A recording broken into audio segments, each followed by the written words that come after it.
জ্বালানি তেলের দাম ও সরবরাহ বাড়লেও বেশিরভাগ স্থানে সংকট এখনও কাটেনি। তবে দীর্ঘ লাইনে দাঁড়ানোর ভোগান্তি কিছুটা কমেছে। বিভিন্ন পাম্পে ডিজেল ও অকটেন সংকট রয়েছে। ডিজেল নিতে অনেকটা ভোগান্তিতে পড়তে হচ্ছে কৃষকদের অভিযোগ, চাহিদা মতো তেল পাচ্ছে না তারা। প্রতিনিধিদের তথ্য ছবিতে মাসুম আলিসার রিপোর্ট। গাজীপুরের বিভিন্ন পাম্পগুলোতে জ্বালানি তেলের সংকট অব্যাহত রয়েছে। বিভিন্ন পাম্পগুলোতে পেট্রোল থাকলেও ডিজেল ও অকটেন সংকট রয়েছে।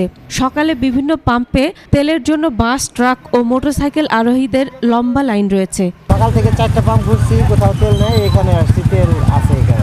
পাশে এসে সিরিয়াল দিচ্ছি সকাল 6:30টায়। দাম বাড়লো কিন্তু তেল তো পাচ্ছি না, লাভ হলো কি?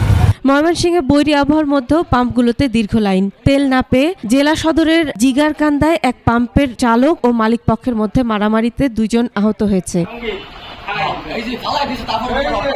সরবরাহ বাড়ায় মেহেরপুরের পাম্পগুলোতে আগের মতো ঘন্টার পর ঘন্টা লাইনে দাঁড়িয়ে থাকতে হচ্ছে না।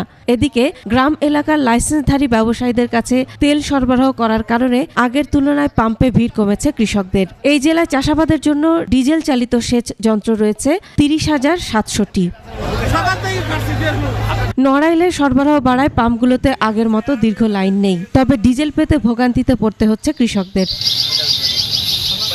সিরাজগঞ্জে ফুয়েল কার্ড পাওয়া কৃষকেরা চাহিদার অর্ধেক তেল পেলেও যারা পায়নি তারা পড়েছে চরম বিপাকে। সংকটে আছি। ধরেন তেলের দাম বাড়তি, তেল কিনতে পারি না। তেল ধরেন প্রথম কিনছিল ধরেন 19,000 ব্যারেল, পরে কিনছি ধরেন 28,000 টাকা ব্যারেল। ডিজেল হলো 160 টাকা, 250 টাকা লিটার।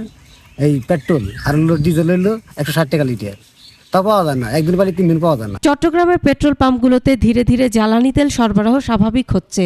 বেশিরভাগ পাম্পেই চাহিদা অনুযায়ী মিলছে পেট্রোল, অকটেন ও ডিজেল। এখন ডেলি 4-5 গাড়ির তেল আসতেছে, কিন্তু মানুষ নাই বিক্রি করে, মানুষ নাই বিক্রি করে, কাস্টমার নাই, গাড়ি নেই। তো আমাদের আসলে তেলের নিতে আমরা কোনো ধরনের ভোগান্তি পাচ্ছি না। ঠাকুরগাঁয়ে টানা বৃষ্টির মধ্যেও জ্বালানি তেলের জন্য দীর্ঘ লাইনে অপেক্ষা করতে হচ্ছে। চাঁপাইনবাবগঞ্জের শিবগঞ্জে 800 লিটার ডিজেল পাচার চেষ্টার অপরাধে শিবগঞ্জ ফিলিং স্টেশনের মালিককে জরিমানা করেছে ভ্রাম্যমাণ আদালত। Masum আলিসা, desk report, 21 television.